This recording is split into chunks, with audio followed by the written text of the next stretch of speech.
ওম good morning, সুপ্রভাত বন্ধুরা।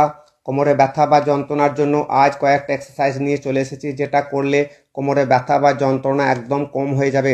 প্রথমে করতে হবে, দুটো হাত কাঁধের বরাবর রাখতে হবে, আর পা দুটো মুড়ে নিতে হবে, আর দুটো পা জমিতে ঠেকাতে হবে, আর আপনার মুখটা পা যেদিকে যাবে তার বিপরীত দিকে যাবে। একে মর্কটাসন বলে। আর মর্কটাসনের দ্বিতীয় ভাগ পায়ের মধ্যে গ্যাপ করে করতে হবে, যেমন প্রথমে করেছিলেন ঠিক তারই মতো। তারপর দুটো পা সোজা করে নেবেন,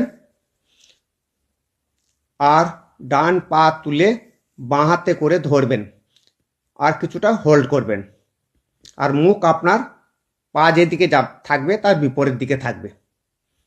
তারপর পাটা সোজা করে নিচে নামিয়ে নেবেন, আবার বাঁ পা তুলে ডান হাতে করে ধরবেন, আর কিছুটা টাইম হোল্ড করবেন।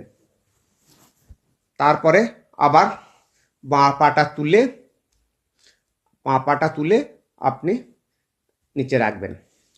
তারপর পেটের উপর ভর দিয়ে শুয়ে পড়বেন, আর দুটো হাতের উপর থড়ি রেখে দেবেন।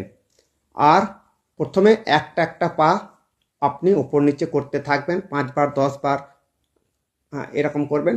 তারপর দুটো পা আবার একসাথে করবেন, এটাও আপনি 5 বার 10 বার এরকম ওপর নিচে করতে থাকবেন। তারপর দুটো হাত থড়িতে রেখে ঘাড়টা উঁচু করে আপনি ওই রকমই এক পা করে উপর নিচে করবেন, এবং কিছুক্ষণ করার পরে তারপরে আবার আপনি দুটো পা একসাথে ওপর নিচে যেমন প্রথমে করছিলেন ওরকম করতে থাকবেন। এর সাথে ভুজঙ্গাসনটাও করবেন, আর এই আসন কটায় করলেই আপনার কোমরের যন্ত্রণা কম হয়ে যাবে।